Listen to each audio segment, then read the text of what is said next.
परिणाम करेंगे।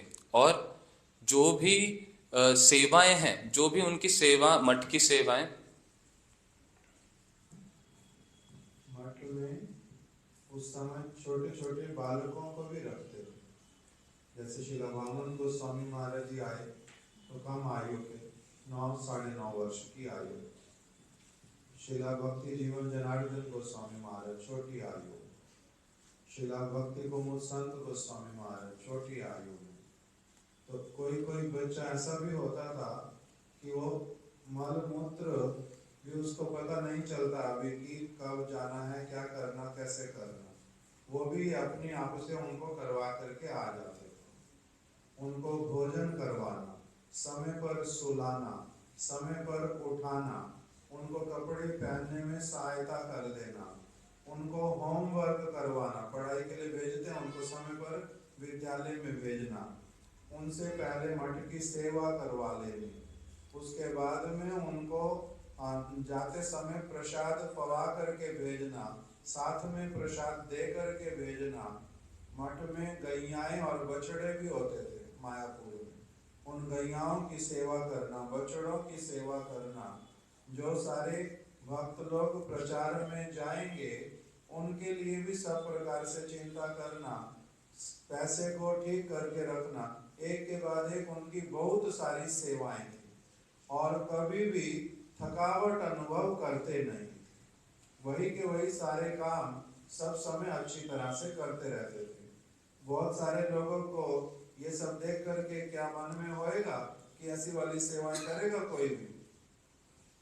सारी ये सेवाएं करना सहज नहीं है। श्रील वामन गोस्वामी महाराज जी उनको वो लेकर के रात को, वो तो पहले बच्चे हैं तो इसलिए सो जाते हैं, उनको सुबह जल्दी जल्दी उठाते हैं, कभी 3 बजे, कभी 2:30 बजे, कभी 3:30 बजे उठा करके उनको पहले अपने साथ में ले जा करके पैखाने, जहाँ पर वो सारे पैखानों से कैसे जो लोगों ने टट्टी करके रखी हुई, सारे लोगों ने उस सबको कैसे टोकरी में उठाना और फिर उसको जहाँ पर निर्दिष्ट स्थान पर फेंक करके आना, हर रोज का श्रील वामन गोस्वामी महाराज और नरहरि सेवा विग्रह प्रभु इनका वो सेवा था।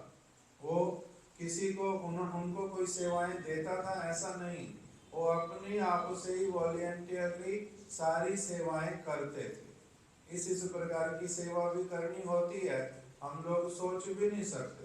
ये भी सेवाएं होती हैं, कोई बच्चों को उठाना, उनको नहलाना, उनको विद्यालय भेजना, टिफिन बना करके देना, कोई चोट लग गई तो उसको देखना, बीमार कोई भी व्यक्ति हुआ, उस समय वहां पर कम लोग रहते नहीं थे, 100-150 लोग रहते थे, कोई बीमार पड़े उसको देखना, किसी का आपस में कुछ मन मुटाव हो गया उसको देखना, सारी चीजें अपने आप से करते रहते।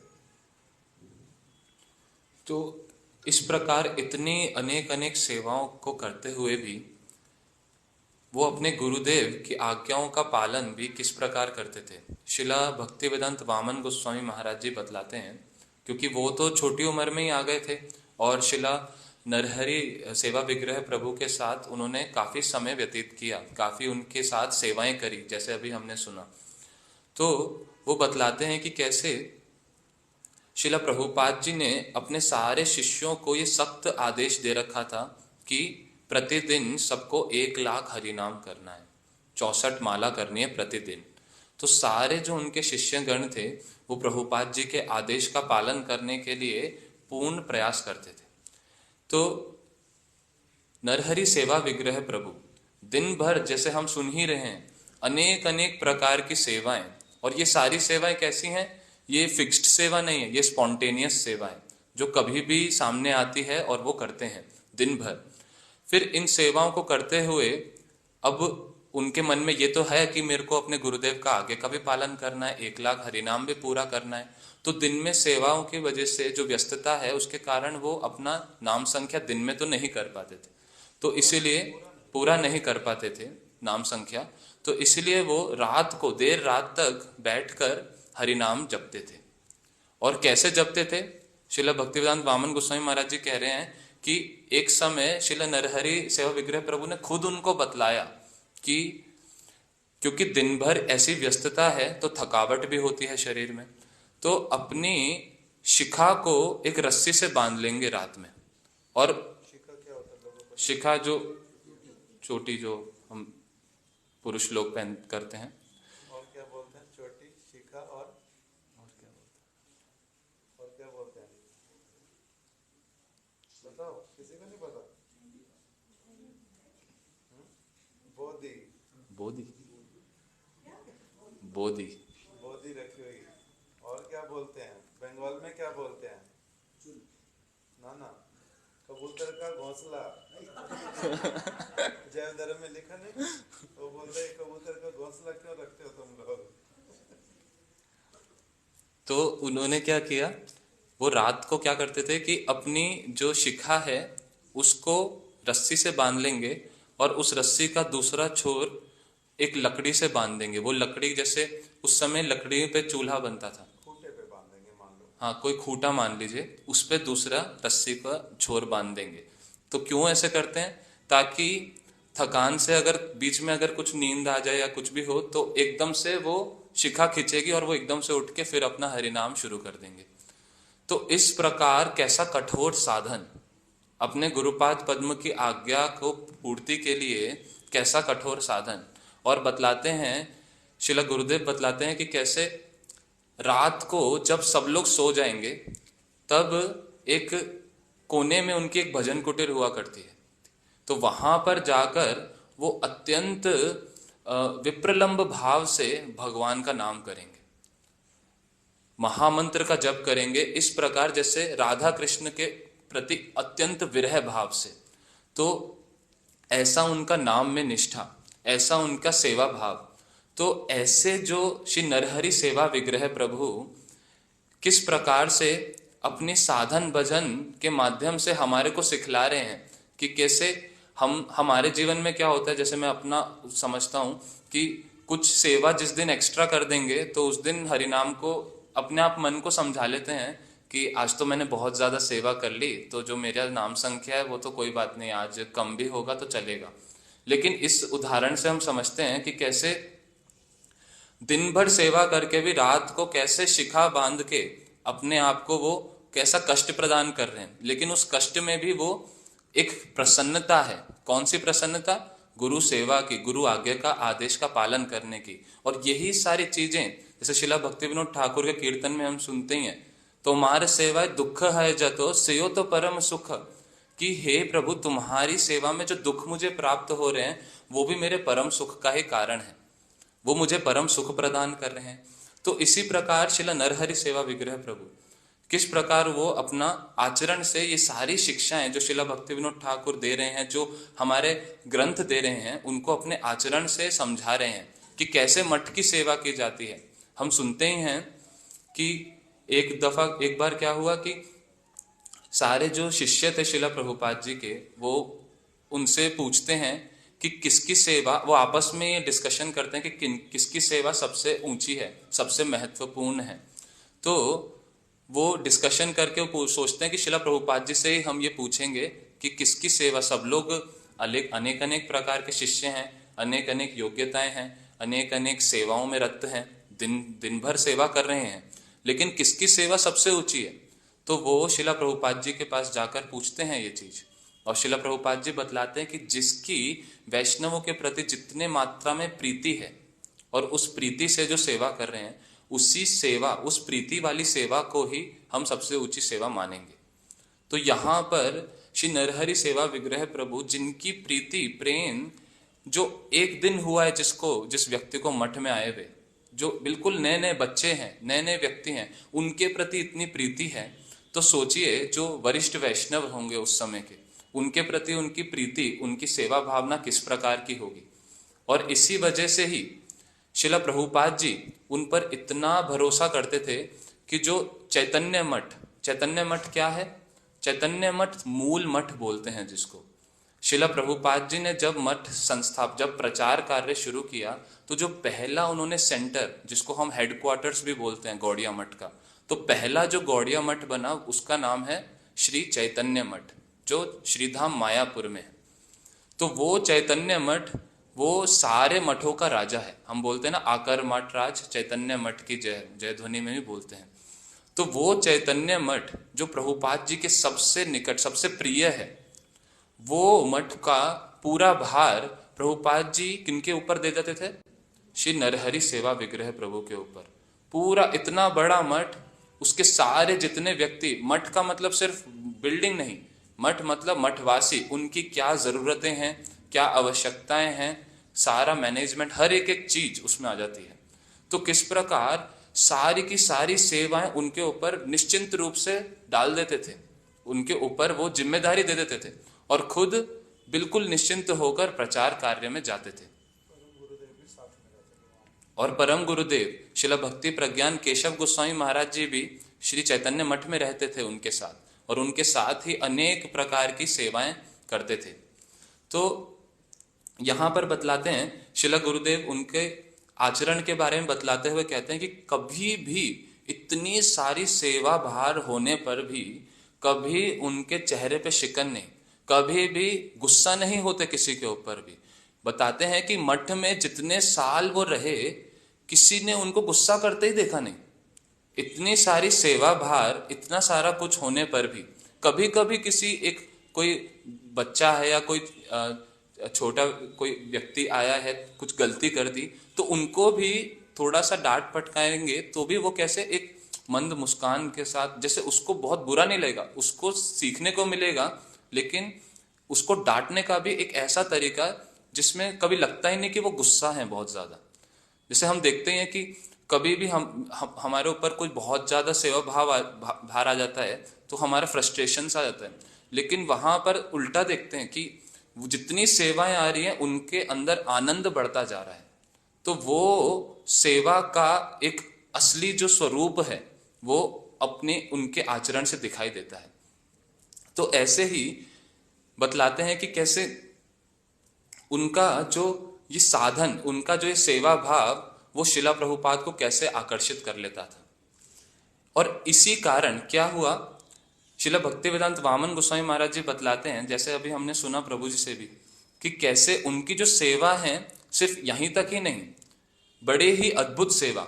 जब रात को सब लोग सो जाएंगे 12 बजे के करीब, तब शिला भक्तिवेदांत वामन गोस्वामी महाराज जी बतलाते, वो तो बालक थे उस समय, तो वो श्री नरहरि सेवा विग्रह प्रभु के साथ रात को 12 बजे बाहर जाएंगे।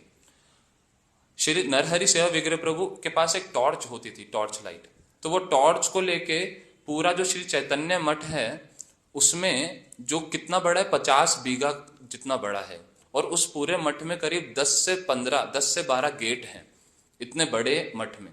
तो रात को 12 बजे टॉर्च लेके वो मठ में सारे जितने भी गेट हैं उनको चेक करेंगे जाके कि कौन सा कहीं ताला लग गया कि नहीं लगा, सारा जगह ताला लगाएंगे और पूरा देख कर आएंगे। और फिर उसके बाद जो भी हमने सुना, क्या उस समय श्री चैतन्य मठ, वहां पर 25 से 30 ये होते थे वॉशरूम्स, तो उन 25 से 30 जो लेटरिन है वहां पर हर रोज 2 से 4 बारी बारी से ऐसे होता था कि 2 से 4 वॉशरूम्स को क्लीन करेंगे। तो वो खुद टॉर्च लेके खड़े होते थे और शिला भक्तिवेदांत वामन गोस्वामी महाराज जी वो वहां सारा जो भी मल मूत्र है सारा उसको उठाकर साफ करेंगे। तो इस प्रकार कैसे उन्होंने मठ की कैसे सेवा करी, मठ को अपने गुरुदेव का ही स्वरूप समझ के। शिला प्रभुपाद जी,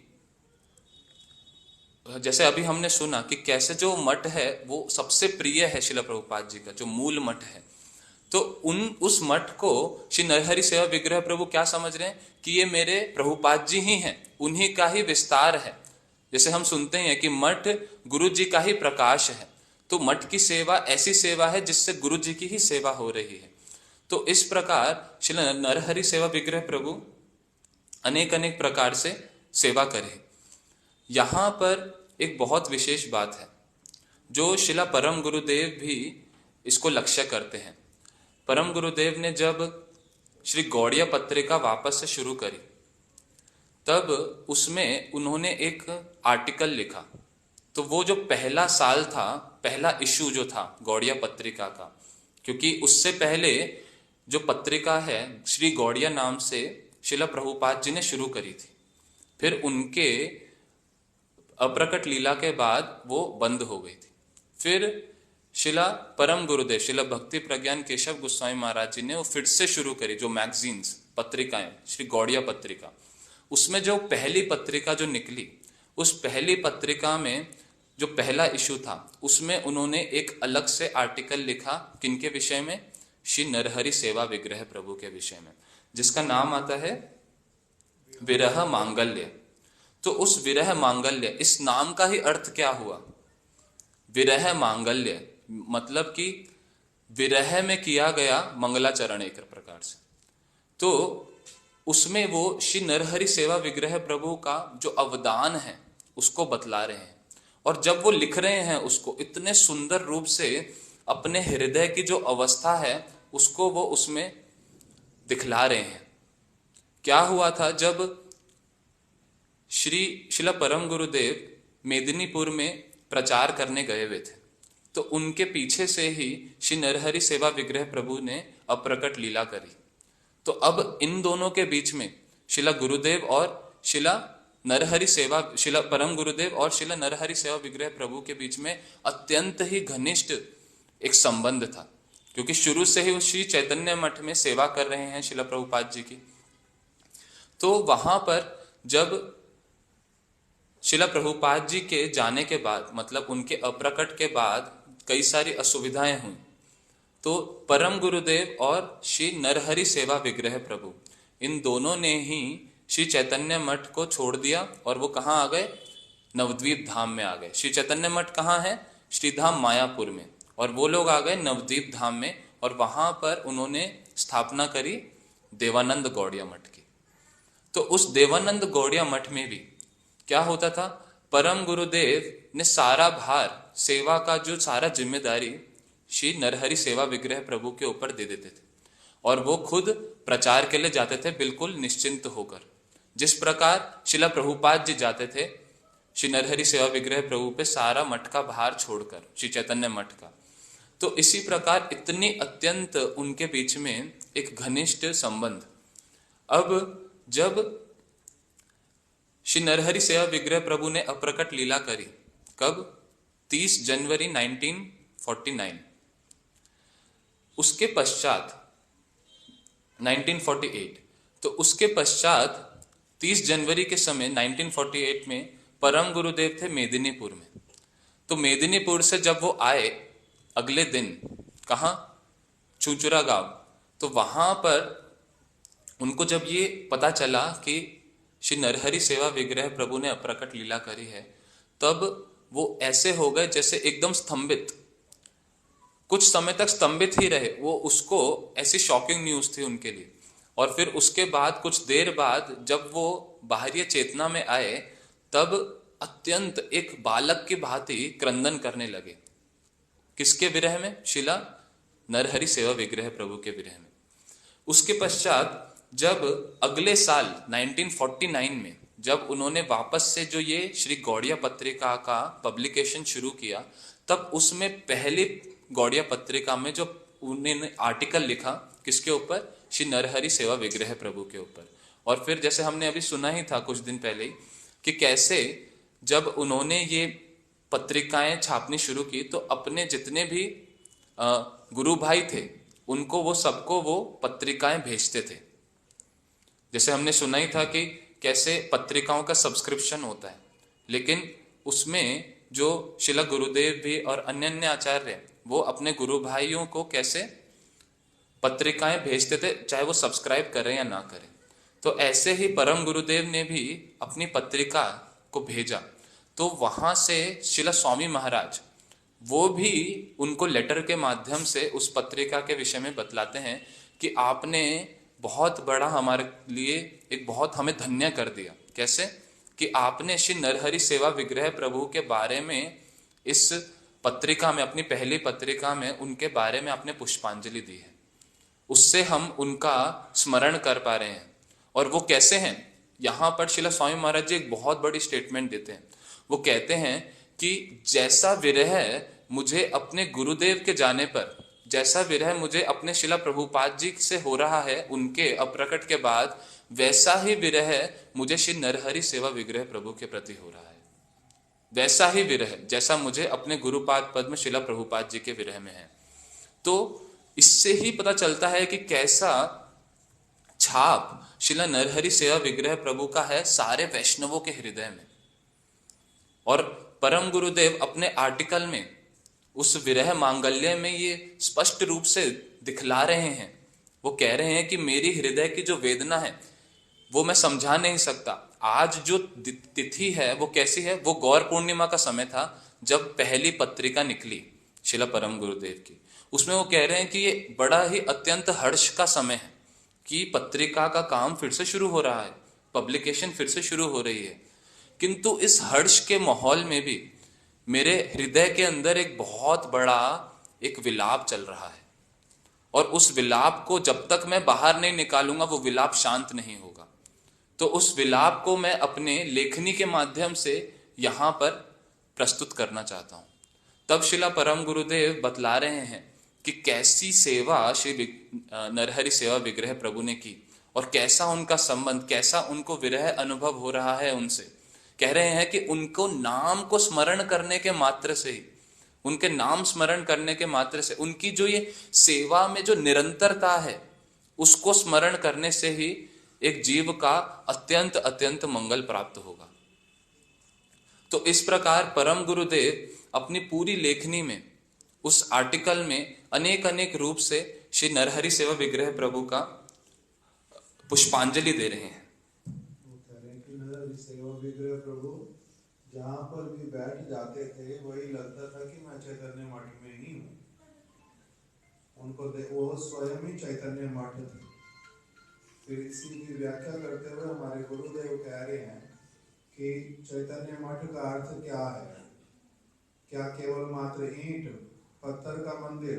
नहीं, उसमें जो भक्त लोग रहते हैं अगर वो चेतनतामय होते हैं, सेवामय होते हैं, गुरुनिष्ठ होते हैं, भगवत सेवा करने के लिए उनका प्राण छटपट करता है, तो ऐसे वाले व्यक्ति जो है उनको बोलते हैं मठ। वास्तविक रूप में मठ का मतलब ही होता है जहाँ पर प्राणवान सेवक होते हैं, नहीं तो वो ईंट पत्थर का बना हुआ कोई एक स्थान है, वहां पर और कुछ भी नहीं।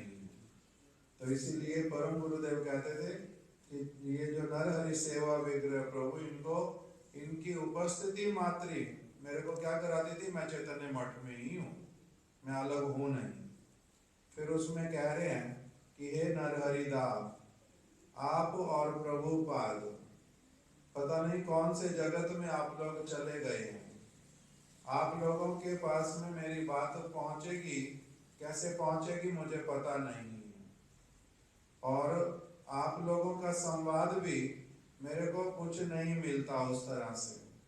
अभी पहले मैं अच्छा कुछ काम करता था, आप लोगों से बड़ी शाबाशी मिलती थी। कुछ अगर छोटा मेरे से कुछ भूल भी हो जाता था, आप लोग साथ साथ में शासन करते थे। किंतु अब मेरे को ना तो कोई शाबाशी देने वाला और ना ही कोई मेरे ऊपर शासन करने वाला बचा है। मेरी इस प्रकार की अवस्था है। आप लोग मेरे प्रति कृपा करो। मेरे पास में वहाँ वैकुंठ की वार्ता, जहाँ पर आप लोग हो, वहाँ से वैकुंठ की वार्ता मेरे पास में पहुँचवाओ, और मैं क्या करूँगा उसको ग्रहण करके अपनी इस पत्रिका में दिया करूँगा। आप लोगों से मेरी ये प्रार्थना है कि मुझे बुलाना नहीं, मेरे पास में अपनी वार्ता भेजते रहना।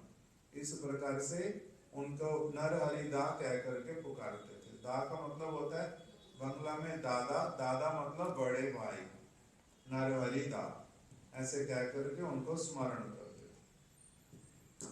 शिला परम गुरुदेव एक और चीज कहते थे उसमें कि श्री नरहरि सेवा विग्रह प्रभु और शिला प्रभुपाद जी, ये दो उनकी जो स्पिरिचुअल लाइफ है, उनकी जो पारमार्थिक जीवन है, उसके कप्तान हैं। कप्तान, कैप्टन, कैप्टन को हिंदी में कप्तान बोलते हैं। अच्छा, उर्दू में कहते हैं, हिंदी में नहीं। वो स्पिरिचुअल लाइफ के कैप्टन हैं। तो इस प्रकार कैसा जो कर्णधार, हिंदी में कहते हैं कैप्टन को कर्णधार। तो ऐसा उनका रोल है श्री परम गुरुदेव के जीवन में भी। तो ऐसे वैष्णवों का तिथि पालन करने मात्र से ही हम सारे मंगलों को प्राप्त करेंगे। तो हम उनके चरण कमलों में यही प्रार्थना करते हैं कि जिस प्रकार उनकी सेवा भावना है मठ के प्रति, अपने गुरुपाद पद्म के प्रति, अपने गुरु भाइयों के प्रति, सभी वैष्णवों के प्रति, वैसी सेवा भावना का छीटा फूटा कुछ थोड़ा सा भी हमारे जीवन में आ जाए तो हमारा जीवन सफल हो जाए। वांछा कल्पतरुभ्यश्च कृपा सिंधुभ्यैव च पतितानां पावनेभ्यो वैष्णवेभ्यो नमो नमः। शिला भक्ति श्री श्रीमद नरहरि सेवा विग्रह प्रभु की तिरुभाव तिथि की जय। जय शिला परम गुरुदेव की जय। शिला भक्ति वेदांत वामन गोस्वामी महाराज जी की जय। जय शिला भक्ति वेदांत त्रिविक्रम गोस्वामी महाराज जी की जय। जय शिला गुरुदेव की जय। इन सब लोगों की उनके प्रति अगाध निष्ठा थी। हमारे गुरुदेव वर्णन करते थे कि हमारे को उनका थोड़ा सा संग मिला। बिल्कुल गुरुदेव बोलते थे मैं आया 46 में, 48 में उन्होंने शरीर भी छोड़ दिया, किंतु जो थोड़ा बहुत उनका संग किया, उनको देखा, उसी में ही हम लोगों का कह रहे हैं अभी तक भी हमारा जीवन जो है वो भजनमय चलता जा रहा है। उनसे ही हम लोगों ने उनको जो थोड़ा सा देखा, कैसे वो सेवा करते थे उस वृद्ध अवस्था में भी, कैसे हरिनाम करना उन्होंने, कैसे वो सबकी कथा में बैठ जाते थे, किस प्रकार से सरलता पूर्वक सारी चीजें करते रहते थे और अमानी मानद, सम्मान की बिल्कुल आशा किसी से करते नहीं और अपने आप से अपना सबको, छोटे से छोटे को भी, गुरुजी कह रहे मैं बिल्कुल छोटा सा उनके सामने मैं आया, मेरे लिए भी भोजन को छिपा करके रख लेते थे। कोई ऐसी चीजें जो कि जो बिहार के लोग खाते हैं, उस तरह की कोई भी चीज मिलने से, उनको बनने से हमारे लिए छिपा करके रख देते और कहते चुपचाप यहीं बैठ के मेरे साथ में खा लो और तुम यहाँ से चले जाओ। बर्तन भी अपने आप धो देते थे। उस समय गुरुदेव कहते हम लोगों को बहुत सारी चीजें पता नहीं थी, किंतु उन लोगों का इस प्रकार का भजन। तो हमारे जो ये तीनों गुरुवर्ग, शिला गुरुदेव, शिला त्रिविक्रम गोस्वामी महाराज, शिला वामन गोस्वामी महाराज, इन लोगों का उनके प्रति बड़ा आदर, परम गुरुदेव का ही उनके प्रति बहुत अधिक आदर, इन लोगों का स्वाभाविक रूप में। तो इसलिए सभी लोग उनको बड़ा आदर करते थे। नरहरि सेवा विग्रह प्रभु की जय। जय शिला भक्ति वैभव पुरी गोस्वामी महाराज की जय। उनकी शुभ आविर्भाव तिथि की जय। तिथि पालनकारी समस्त भक्त वृंद की जय। शिला भक्ति वैभव पुरी गोस्वामी महाराज जी का नियम, हर रोज उन्होंने क्या करना, जहाँ पर कावेरी है तो कावेरी में, गंगा है तो गंगा में, यमुना है तो यमुना में, समुद्र है तो समुद्र में नित्य प्रति जाकर के स्नान करना, पूजा करनी और वहां पर बैठ करके बहुत देर तक हरिनाम संकीर्तन करना। वृंदावन में हम लोगों ने उनको बहुत बार देखा। उनका नित्य प्रति का नियम, संध्या के समय में चले जाएंगे मठ से बाहर आकर के जमुना जी पे जाएंगे, वहां पर बैठ जाएंगे, कुछ कीर्तन करेंगे, कथा करेंगे, हरि नाम करेंगे, पूजा करेंगे और तब फिर आएंगे। हम लोगों ने तो उनको स्नान करते हुए देखा नहीं, हम लोगों ने बहुत वृद्ध अवस्था में देखा, किंतु हमारे पुराने लोग बताते हैं कि उनका नियम था कि वो वहां पर स्नान भी करेंगे नित्य प्रति और गीले कपड़े में ही वापस आएंगे मठ तक, वहां पर कपड़े तक भी बदलते नहीं कि ये पानी जब तक अपनी आप से रहता शरीर पर उसको रहने दूंगा। इस प्रकार से अलग अलग वैष्णवों की अलग अलग निष्ठा। महाप्रभु की कथा करते थे, इतनी सुंदर, इतनी सुंदर, उनको ऐसा लगता था जैसे सारी चैतन्य चरितामृत स्मरण है। जो भी प्रसंग उठाते थे पहले एक के बाद एक के बाद एक प्यार बोलते ही जाते और बीच बीच में एकदम से बच्चों की तरह रोना शुरू कर देते थे। एक मास ऐसा हुआ था, हम लोग उनकी पूरी में, ये बात है या तो 93 की या 94 की, पुरुषोत्तम मास आया था। महानिधि महाराज, सुभग महाराज, सिद्धांति महाराज, मैं और एक जर्मन की लड़की थी ईशा उसका नाम, वो हम 5 लोग हर रोज जाते थे, उनकी कथा सुनते थे, और उन्होंने अपने हाथों से हमारे को पांचों को ही हर रोज जगन्नाथ जी का प्रसाद उन्होंने मंगवा के रखना पहले से और प्रसाद देना, और महाप्रभु की इतनी सुंदर कथा सुनाते थे उनकी, उसको ज्यादा तो उस समय समझ आता नहीं था, सिर्फ इतना जरूर इंग्लिश में सुनाते थे, बड़ी अच्छी इंग्लिश उनकी, और ऐसे वाला सुनाते थे सारा कुछ, उसको सुन करके लगता था कि महाराज जी तो पूरी चैतन्य चरितामृत बिना खोले बोलते जा रहे, बोलते ही जा रहे, बोलते ही जा रहे, हर रोज नया प्रसंग, और उनको सारे प्यार स्मरण, इस प्रकार का उनका कथा करने का अभ्यास था। हरे कृष्णा कृष्णा कृष्णा हरे हरे, हरे राम राम राम हरे हरे। अभी हम लोग आरती कर लेते जल्दी करके, फिर सभी लोग प्रसाद लेकर के जाएंगे। हरे कृष्ण।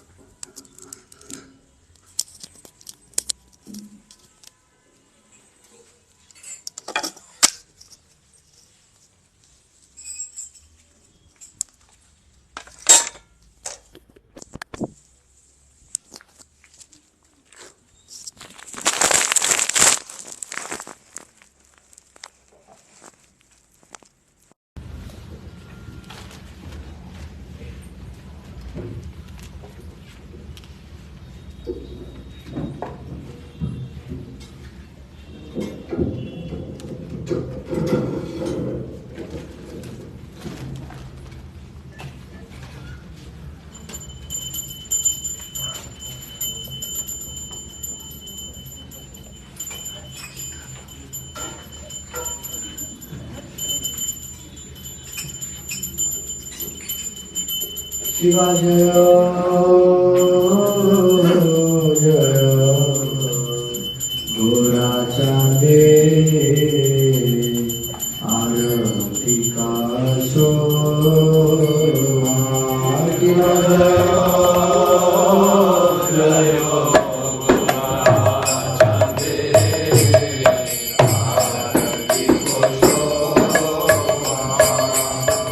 जय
Hare